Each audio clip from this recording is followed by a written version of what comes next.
नमस्कार, आप देख रहे हैं एनबी न्यूज और मैं हूं स्वाति चौरसिया। आप सभी का स्वागत है हमारे खास कार्यक्रम 3 बजे की 3 बड़ी खबरों में, जिसमें हम रूबरू कराते हैं आपको दिन भर की 3 बड़ी खबरों से। और अब आइए चर्चा कर लेते हैं क्या है 3 बड़ी खबरें। नए कृषि कानूनों के खिलाफ किसानों का आंदोलन आज 9वें दिन भी जारी है। कृषि मंत्री नरेंद्र तोमर के नेतृत्व में 3 केंद्रीय मंत्रियों के साथ आंदोलनकारी किसानों के प्रतिनिधिमंडल की कल हुई बैठक भी बेनतीजा रही। लगभग 8 घंटे चली इस बैठक में किसान नेता नए कृषि कानूनों को रद्द करने की अपनी मांग पर अड़े रहे। सरकार की ओर से कहा गया कि बैठक सकारात्मक रही, एक बार फिर से ज्यादा स्पष्टता के लिए बैठेंगे। अब किसान और सरकार के बीच 5 दिसंबर को फिर से 5वें दौर की बातचीत होगी। किसानों की मुख्य चिंता एमएसपी को लेकर के है, जिस पर सरकार की ओर से किसानों को भरोसा दिया गया है। सूत्रों की माने तो सरकार किसानों की बातचीत से ये संकेत मिल रहे हैं कि सरकार एमएसपी को सशक्त करने की कोशिश करेगी और इसका दायरा बढ़ा सकती है। सरकार ने भरोसा दिलाया कि एमएसपी जारी रहेगी। दिल्ली एनसीआर में किसान आंदोलन का असर भी देखने को मिला है, जहां यातायात प्रभावित हुआ है। आंदोलन के चलते नोएडा के डीएनडी पर लंबा जाम लग गया है, जिसमें सैकड़ों की संख्या में वाहनों की लंबी कतारें लगी हुई हैं, जिससे लोगों को आवाजाही में भारी परेशानियों का सामना करना पड़ रहा है।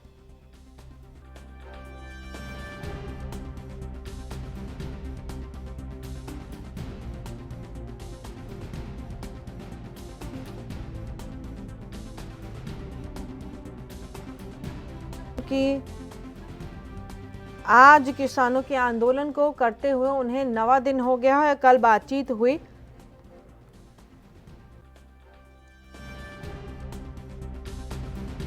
मंत्रियों के साथ किसानों ने बातचीत की है।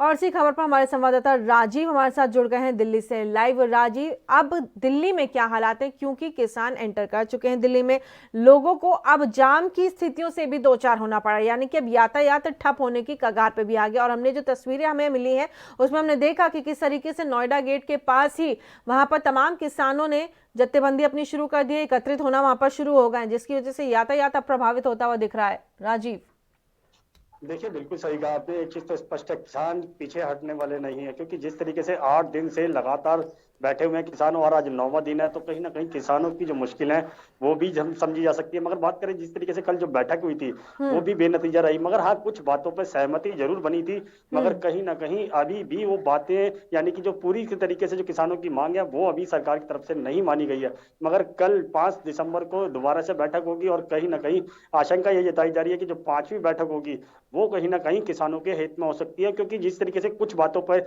सहमति जरूर बनी है कि सरकार के बीच में और किसानों के बीच में, मगर जो कुछ बातें रह गई हैं जिस पे सहमति नहीं बन पाई है वो कल बन सकती है। और कहीं ना कहीं आशंका ये भी जताई जा रही है कि जब तक प्रदर्शन इसी तरीके से जारी रहेगा और किसान अभी भी बॉर्डर, दिल्ली के जितने भी बॉर्डर हैं उनको और ज्यादा टाइट करते चले जा रहे हैं, ताकि केंद्र सरकार को मुश्किलों में डाल सके और केंद्र सरकार उनकी बातों को मान सके। मगर अब बात करें दिल्ली की जनता की, तो दिल्ली की जनता भी परेशान होती नजर आ रही है, क्योंकि जिस तरीके से किसान आंदोलन बढ़ता चला जा रहा है, उग्र होता चला जा रहा है, वो कहीं ना कहीं दिल्ली सरकार के साथ साथ दिल्ली की जनता के लिए भी परेशानी खड़ा कर रहा है। क्योंकि जिस तरीके से कह सकते हैं सब्जियां वगैरह, दूध वगैरह जो डेली इधर से उधर जाता है, यानी कि बॉर्डर से दिल्ली के अंदर आता है और दिल्ली से नोएडा वगैरह जाता है, वो कहीं ना कहीं अब दिल्ली के अंदर सब्जियां वगैरह महंगी होती चली जा रही है, जिसकी वजह से महंगाई की मार भी जनता को पड़ती चली जा रही है। तो कहीं ना कहीं सरकार से एक उम्मीद लगाई जा रही है, सरकार जल्द से जल्द इनका निपटारा किया जा सके या फिर किसानों की जो मांग है उनको माने, ताकि ये जो रास्ता बंद हुआ है जिसकी वजह से दिक्कतें आ रही हैं वो दिक्कतें दूर हो सके। जी ये इन तमाम जानकारियों के लिए राजीव आपका बहुत बहुत धन्यवाद, अब हमारे साथ चर्चा में जुड़े। और आपको बता दें कि दिल्ली की सीमाओं पर यातायात प्रभावित होना शुरू हो गया है, क्योंकि कृषि कानून के विरोध में किसान हैं और दिल्ली की कई सीमाओं के ऊपर वो इकट्ठे होना शुरू हो गए हैं। और आपको बता दें 9वें दिन भी किसानों ने, आपको बता दें कल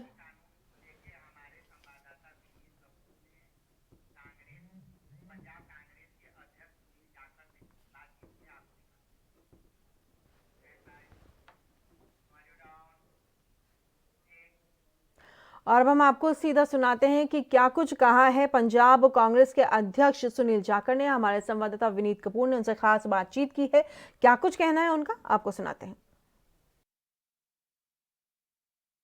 केंद्रीय खेतीबाड़ी कानूनों की बात करें तो लगातार इन कानूनों को लेकर केंद्र के साथ भले ही बैठकों का सिलसिला शुरू हो गया हो, लेकिन अभी भी केंद्र जो है अपने रवैये से हटने को तैयार नहीं है कि वो केंद्रीय कानूनों में किसी तरह का संशोधन करेगा, क्योंकि किसान लगातार यही मांग कर रहे हैं कि संशोधन करो, हमें राहत देने का काम करो। सुनील जाखड़ हमारे साथ है, बातचीत कर देते हैं। जाखड़ साहब, एक बड़ा मसला बनता जा रहा है केंद्रीय कानून। आज 9वां दिन है, सिंधु बॉर्डर के ऊपर चिल्ला बॉर्डर की बात करें या अन्य बॉर्डरों की बात करें, वहां पर किसान डेरा जमाए बैठे हैं, लेकिन केंद्र बैठकों के लिए आमंत्रित तो कर रहा है लेकिन बात सुनने को तैयार नहीं है। इस तरह के रवैयों को किस तरह से देखते हैं?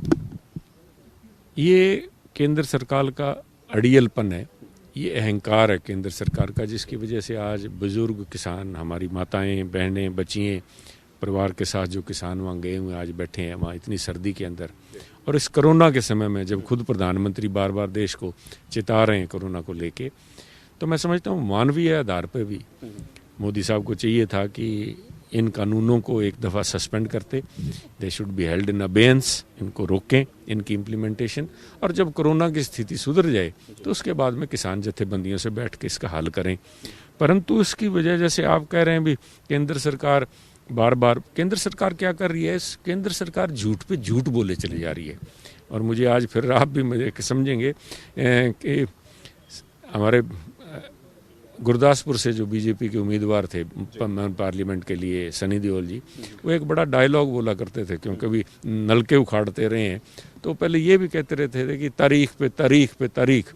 उसी तर्ज के ऊपर बीजेपी, इवन प्रधानमंत्री साहब भी, मैं कहूँगा बड़ी मुझे इस बात की शर्म आ रही है कि झूठ पे झूठ, झूठ पे झूठ, झूठ पे झूठ बोले चले जा रहे हैं।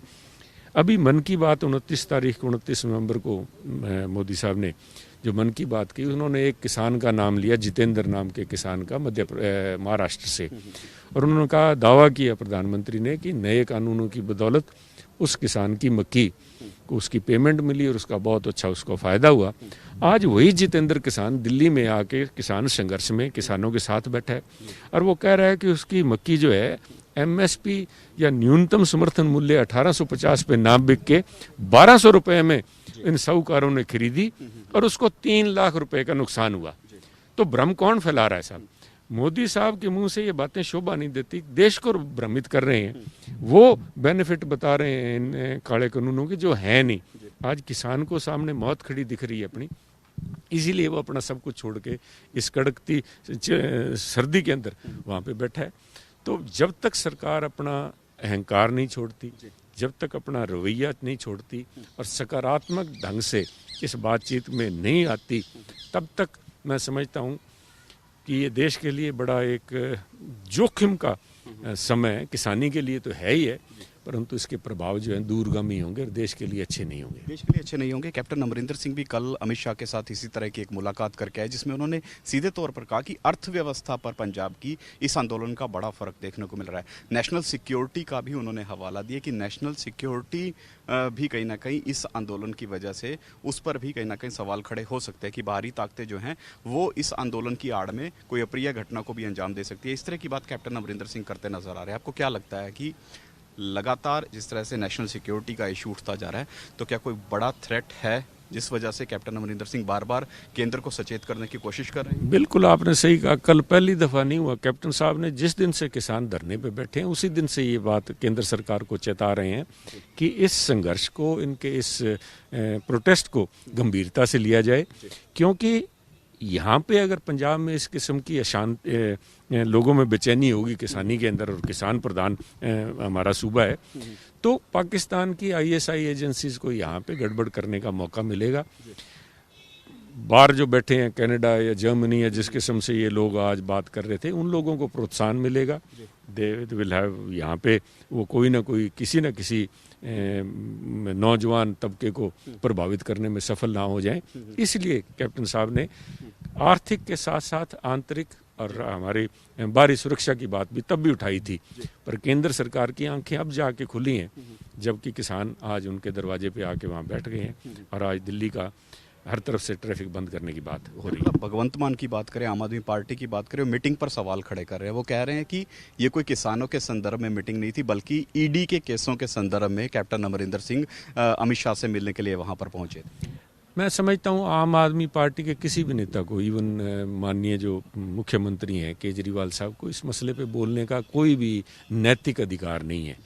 क्योंकि इतने दिनों से किसान जब से 5 जून से ये ऑर्डिनेंसेस आदेश लेके आए गए थे, तब से केजरीवाल साहब ने एक बार भी जुबान नहीं खोली। दिल्ली के अंदर बैठे थे किसान, तो यहाँ से चल के दिल्ली गए हैं, वो तो दिल्ली में बैठे थे। वो केजरीवाल साहब लगातार अमित शाह जी की तारीफ करने के अलावा और कोई काम नहीं कर पाए। आम आदमी पार्टी की सरकार दिल्ली में बैठी और उनकी पार्टी ने केंद्र सरकार के सामने घुटने टेक दिए।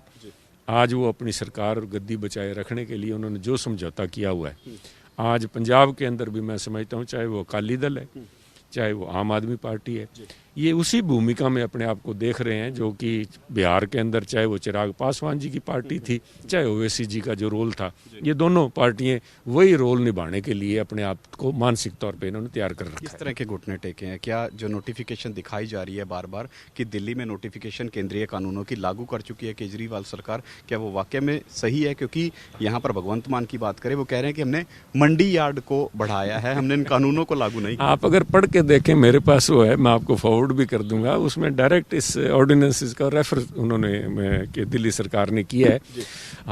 प्रत्यक्ष को प्रमाण की जरूरत नहीं होती साहब, ये तो सामने है। और केजरीवाल साहब 15 मिनट तक टीवी पे बोले, उन्होंने एक दफ़ा भी इस बात को बार बार पूछने की कि आपने ये ऑर्डिनेंसेस ये जारी किए हैं नहीं किए, उस बात पे नहीं है। वो सिर्फ कैप्टन अमरिंदर सिंह जी को कोसते रहे, अपनी बात पे नहीं है। देखिए ये ऑर्डिनेंसेस पास हुए हैं, दिस इज़ अ फैक्ट, ये लीगल डॉक्यूमेंट है, उसको वो जुटला नहीं सकते। आज वो बगलें झांक रहे हैं, पर उनका जो रोल है पहले दिन से ही संदेह के घेरे में था और आज बिल्कुल स्पष्ट हो गया। तब प्रकाश सिंह बादल की तरफ से जिस तरह से जो पद्म विभूषण सम्मान है उसको वापस लौटाने का फैसला लिया, अकाली दल कह रहा है कि इससे बड़ा जो परित्याग है वो नहीं हो सकता कि पहले एनडीए के साथ अपना गठजोड़ तोड़ा, हरसिमरत कौर बादल का इस्तीफा दिलवाया और अब पद्म विभूषण सम्मान भी वापस लौटा रहे हैं, यानी अकाली दल पूर्ण रूप से किसानों के साथ खड़ा है। देखिए वहाँ से केंद्रीय मंत्रिमंडल छोड़ा नहीं गया, इनको निकाला गया, क्योंकि सुखबीर जी बादल जब 12 सितंबर को इस कानून के ऊपर लोकसभा में बोल रहे थे, एक बड़ी सोची समझी चाल के तहत उन्होंने हरसिमरत कौर जी को लोकसभा में नहीं उस दिन आने दिया और वो वहाँ पे एसेंशियल कमोडिटीज़ एक्ट के ऊपर बोल रहे थे कि हमें मंजूर नहीं है। ना वो बीजेपी के खिलाफ बोले, ना प्रधानमंत्री के खिलाफ शब्द बोले कि हमें मंजूर नहीं है। वो 2 बेड़ियों पे सवार होना चाहते थे कि मैं किसानों को बेवकूफ़ बना सकूं कि मैं इनका विरोध कराया हूँ, और हरसिमरत कौर जी जाके प्रधानमंत्री को कह पाएँ कि सुखबीर जी बोल रहे, मैं तो वहाँ पे थी ही नहीं। परंतु उसी दिन क्योंकि प्रधानमंत्री जैसे हैं उनका सबको पता है, उसी दिन उनको बाहर का रास्ता दिखाने की, या तो आप इस्तीफा दे के बाहर हो जाओ, नहीं मैं डिसमिस करूंगा।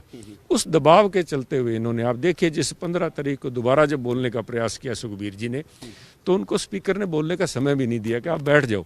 वो उनको शहीद नहीं बनना देना चाहते थे, क्योंकि सुखबीर जी कहना चाहते थे हम इस्तीफा दे रहे हैं, पर स्पीकर ने बोलने नहीं दिया, बिठा दिया, माइक ऑफ कर दिया, और उसके चलते हुए इनको बाहर का रास्ता दिखाया गया। और आज जो बादल साहब ने किया है, देखिए हम चाहे हमारे कितने भी राजनीतिक मतभेद अकाली दल से हों, पर इस बात को कोई डिनाई नहीं कर सकता कि बादल साहब आज देश के अंदर सबसे वरिष्ठ लीडर हैं, पॉलिटिशियन हैं, 5 बार मुख्यमंत्री रहे हैं। उनका तजर्बा मैं समझता हूँ आज देश में उनके मुकाबले का तजर्बा राजनीतिकार कोई भी नहीं है। और उससे भी बड़ी बात है कि वो खुद किसान है, अपने हाथ से किसानी की है। आज उनसे लोगों की ये उम्मीद थी कि वो एक पाथ ब्रेकिंग कोई कदम जो दिखाएंगे, परंतु ये तो सारा श्रेय हमारे स्पोर्ट्समैन करतार सिंह जी को जाता है कि उन्होंने सबसे पहले ये प्रणाली दिखाई कि उन्होंने अपना जो अवार्ड था वो वापस किया। ये तो पिछलगू वाली बात जैसे है अकाली दल कर रहा है। और आप अगर बादल साहब का जो लेटर पढ़ के देखें जो उन्होंने माननीय राष्ट्रपति को लिखा है, उसमें कई बातें बड़ी ध्यान में आनी चाहिए। कि उन्होंने कहा, उसमें जो उन्होंने कहा कि बीजेपी की केंद्र सरकार ने हमें आश्वासन दिए और वो आश्वासनों से पीछे हट रही है।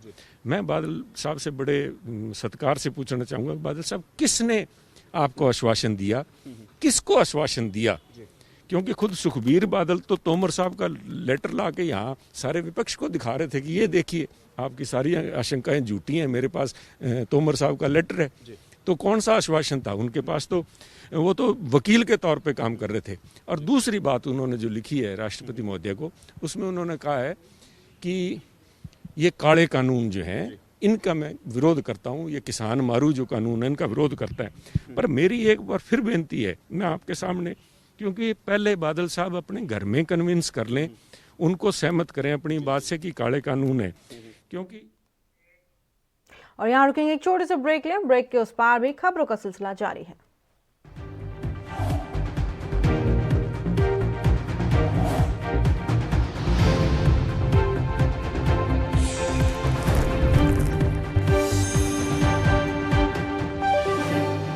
क्या आप दुबले पतले कमजोर हैं? आपकी सेहत नहीं बनती, भूख कम लगती है, वजन नहीं बढ़ता? दरअसल मेन बात खाना पीना खाना नहीं है, मेन बात है खाया पिया लगना। और अगर खाया पिया लगेगा ही नहीं तो सेहत बनेगी कैसे? इसलिए हमारी संस्था सन्यासी आयुर्वेदा ने एक ऐसी दवा बनाई है जो कि आपके पाचन तंत्र को, आपके लीवर सिस्टम को ठीक करने का काम करती है, ताकि आप जो भी खाएं उसका पूरे का पूरा निचोड़ आपके शरीर को लगे, आपकी भूख बढ़े, खाया पिया सही से लगे, नया खून बने, हड्डियों में जान आए, वजन बढ़े, ताकत बढ़े, चेहरे पर नूर आए और आप मोटे तगड़े खूबसूरत पर्सनैलिटी के मालिक बन जाएं। यह दवा पूरी तरह से आयुर्वेदिक होती है। इसका शरीर पर कोई भी साइड इफेक्ट, कोई भी नुकसान या दुष्प्रभाव नहीं होता। लड़के लड़कियां दोनों इसका इस्तेमाल कर सकते हैं और पहले 15 दिन के अंदर ही आपको इसका असर महसूस हो जाएगा। सिर्फ 650 रुपए की पूरे 1 महीने की दवा होती है और आप इसे घर बैठे 011 45 45 45 45 पर फोन करके दवा मंगवा सकते हैं।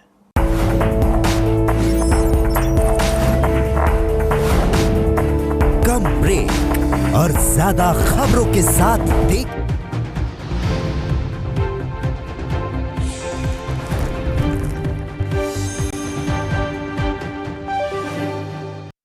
और अब रुक करते हैं अगली खबर का। राष्ट्रीय राजधानी दिल्ली में लगातार प्रदूषण का स्तर खराब होता जा रहा है।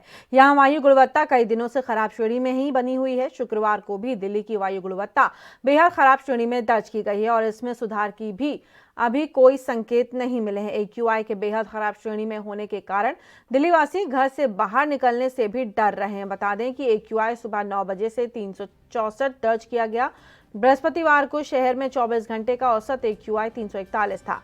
भारत मौसम विज्ञान विभाग के मुताबिक हवा की दिशा मुख्य रूप से पूर्व की ओर रहेगी और अधिकतम 10 किलोमीटर प्रति घंटा की रफ्तार से हवा चलेगी। मौसम विभाग के मुताबिक शुक्रवार को न्यूनतम तापमान 8 डिग्री सेल्सियस रहा, वहीं अधिकतम तापमान 27 डिग्री सेल्सियस के आसपास रहने की अनुमान है।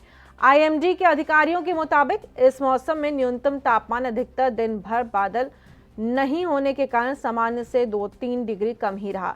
ठंडी हवा और कम तापमान के कारण प्रदूषण तत्व धरातल के निकट बने रहते हैं, जबकि अनुकूल तेज हवाएं इन्हें छितराकर अपने साथ उड़ा ले जाती हैं।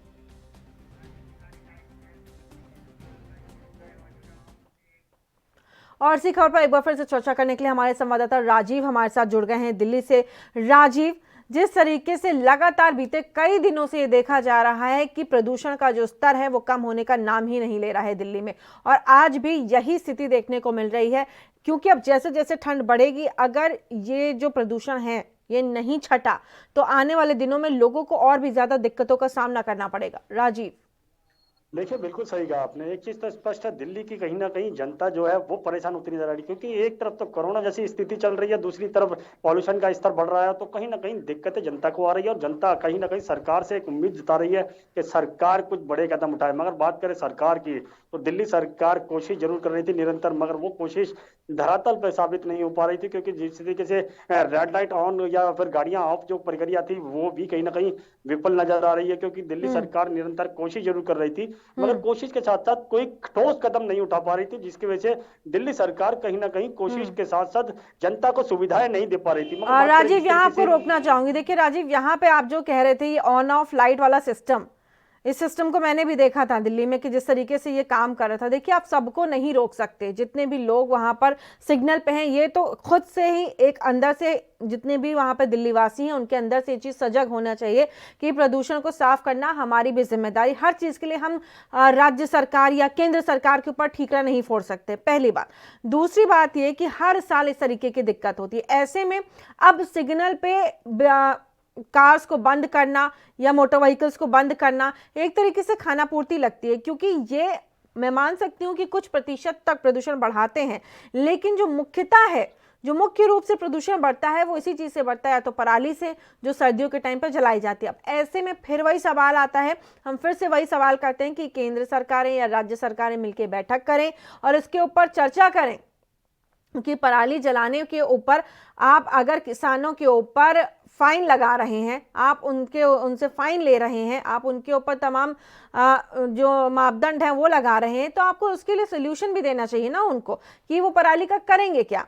अब ये भी बात निकल के सामने आई थी कि दिल्ली सरकार यानी कि अरविंद केजरीवाल ने कुछ एक तरीके का कुछ चीज़ें सोची हैं, कुछ उन्होंने ऐसे प्लान्स बनाए हैं कि शायद केमिकल का छिड़काव करवाया जाए खेतों में, जिससे जो पराली है वो गल के खाद के रूप में वहीं ज़मीन में एकत्रित हो जाएगी। लेकिन ऐसा हुआ नहीं, और कितने साल लगेंगे ये होने में, क्योंकि जो परेशानी है ये दिल्ली में प्रदूषण की, ये हर साल बढ़ती चली जा रही है। और आज हालात ये हैं कि कांग्रेस की एक बड़ी नेता, कांग्रेस बल्कि नेता क्या अध्यक्ष जो रह चुकी हैं, जो अध्यक्ष हैं, सोनिया गांधी को दिल्ली छोड़ करके जाना पड़ा है। राजीव, देखिए, एक चीज तो स्पष्ट है, जहां बात करें दिल्ली के पॉल्यूशन की, तो दिल्ली के पॉल्यूशन कहीं ना कहीं बढ़ता चला जा रहा है, क्योंकि हर साल का मुद्दा हो चुका है ये, और हर साल पराली जलती है, हर साल पॉल्यूशन का स्तर बढ़ जाता है दिल्ली के अंदर। दिल्ली सरकार निरंतर कोशिश जरूर करती है, मगर कोशिश वो कितनी धरातल पर साबित होती है ये सबको पता है। मगर बात करें जिस तरीके से सोनिया गांधी की, तो सोनिया गांधी भी इसी परेशानी की वजह से दिल्ली छोड़कर गई हैं, क्योंकि पिछले साल भी गई थी, लगभग 15 दिन के लिए गई थी, अब की बार भी गई हैं तो लगभग 15 दिन के लिए गई हैं, और कहीं ना कहीं दिक्कतें जरूर आ रही हैं। ये तो एक वीआईपी एरिया कह सकते हैं, कल्चर के जो नेता हैं वो हैं जिनको फ्लाइट के द्वारा एज किसी भी शहर के अंदर जा सकते हैं, मगर ग्राउंड क्लास पे यानी कि जो धरातल पर जो आम नागरिक है वो तो शहर छोड़कर जा ही नहीं सकता ना पॉल्यूशन की वजह से, चाहे पॉल्यूशन हो या फिर कोई बीमारी हो, वो उसने तो अपना घर देखना है या फिर दिल्ली के अंदर ही रहना है, तो वो कहीं ना कहीं उस परेशानी से जूझता हुआ नजर आता है। मगर दिल्ली सरकार दावे बेशक बहुत करती है कि हम गाड़ियां ऑफ कराएंगे, ये प्रक्रिया करवाएंगे, वो प्रक्रिया करवाएंगे, मगर धरातल पर सब विफल नजर आता है। दिल्ली सरकार को चाहिए कम से कम जनता के बारे में सोचे, क्योंकि जो जनता से वोट चाहिए होते हैं जब तो उनके पास जाते हैं, और जब वोट जैसे मिलने के बाद में जब सत्ता हासिल हो जाती है तो उसके बाद में फिर जनता को पूछा नहीं जाता है। मगर जनता कहीं ना कहीं उम्मीद लगा के बैठी होती है कि सरकारें जो उनके लिए चुन के आई हैं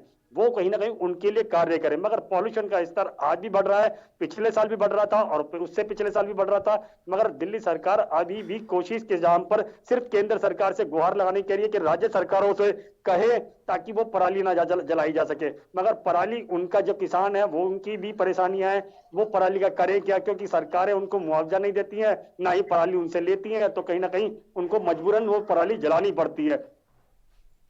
इन तमाम चर्चा के लिए राजीव आपका बहुत बहुत धन्यवाद। तो हमारे संवाददाता राजीव हमारे साथ जुड़े हुए थे, इस मुद्दे के ऊपर चर्चा करते हैं कि दिल्ली में लगातार ये परेशानी बनी हुई है बीते कई सालों से, तो इसके लिए निवारण की जरूरत है कि इसका एक स्थायी निवारण निकाला जाए। रुक करते हैं अगली खबर का। महाराष्ट्र विधान परिषद की 6 सीटों के लिए हुए चुनाव में बीजेपी को बुरी हार का सामना करना पड़ा है। 6 सीटों पर हुए चुनाव में बीजेपी सिर्फ 1 सीट पर जीत दर्ज करने में कामयाब हो रही है। आपको बता दें बाकी 5 सीटों पर शिवसेना, एनसीपी, कांग्रेस के महाविकास आघाड़ी गठबंधन ने जीत दर्ज की है। 1 साल के अंदर बीजेपी के लिए राज्य में ये दूसरा बड़ा झटका है। पिछले साल नवंबर महीने में बीजेपी के हाथों से महाराष्ट्र की सत्ता भी फिसल गई थी। हार स्वीकार करते हुए बीजेपी के नेता प्रतिपक्ष और पूर्व के सीएम देवेंद्र फडणवीस ने कहा है कि महाराष्ट्र विधान परिषद चुनाव के परिणाम हमारी उम्मीदों के मुताबिक नहीं है। हम ज्यादा सीटों की उम्मीद कर रहे थे जबकि सिर्फ 1 सीट पर जीत हासिल कर पाए। हमसे तीनों पार्टियां महाविकास आघाड़ी की सम्मिलित ताकत को आंकने में चूक हुई है। वहीं उत्तर प्रदेश के विधान परिषद चुनाव में बीजेपी उस मजबूत दुर्ग को ध्वस्त करने में कामयाब रही है जहां अभी तक सिर्फ शिक्षक संघ का ही कब्जा रहा। यूपी के 6 शिक्षक और 5 स्नातक एमएलसी सीट पर हुए चुनाव में बीजेपी की रणनीति सफल रही है। शिक्षक कोटे की सीट पर बीजेपी ने सिर्फ अपने मुख्य विपक्षी दल सपा और कांग्रेस को ही मात नहीं दी, बल्कि शिक्षक संघ के सबसे बड़े मठाधीश और 48 साल से जीतते आ रहे ओम प्रकाश शर्मा गुट के सियासी वर्चस्व को भी पूरी तरह से ध्वस्त कर दिया है। यूपी के 11 विधान परिषद सीटों पर 199 उम्मीदवार चुनावी मैदान में उतरे थे। शिक्षक कोटे से 6 एमएलसी सीटों में से 4 पर बीजेपी ने उम्मीदवार उतारे थे, जबकि सपा और शर्मा गुट ने सभी पर अपने प्रत्याशियों को उतारा था। मेरठ सहारनपुर शिक्षक सीट पर पिछले 48 साल से लगातार जीतते आ रहे ओम प्रकाश शर्मा को इस बार करारी मात मिली है। ओम प्रकाश शर्मा को बीजेपी प्रत्याशी श्रीचंद्र शर्मा ने मात देकर के अपना कब्जा जमा लिया है। बरेली मुरादाबाद खंड निर्वाचन क्षेत्र सीट पर बीजेपी प्रत्याशी हरि सिंह ढिल्लो चुनाव जीत गए हैं। उन्होंने अपने निकटतम प्रतिद्वंदी सपा प्रत्याशी संजय मिश्रा को 4864 मतों के अंतर से हराया है। और इस बुलेटिन में फिलहाल इतना ही। देश दुनिया की तमाम खबरों के लिए बने रहिए एएनबी न्यूज के साथ।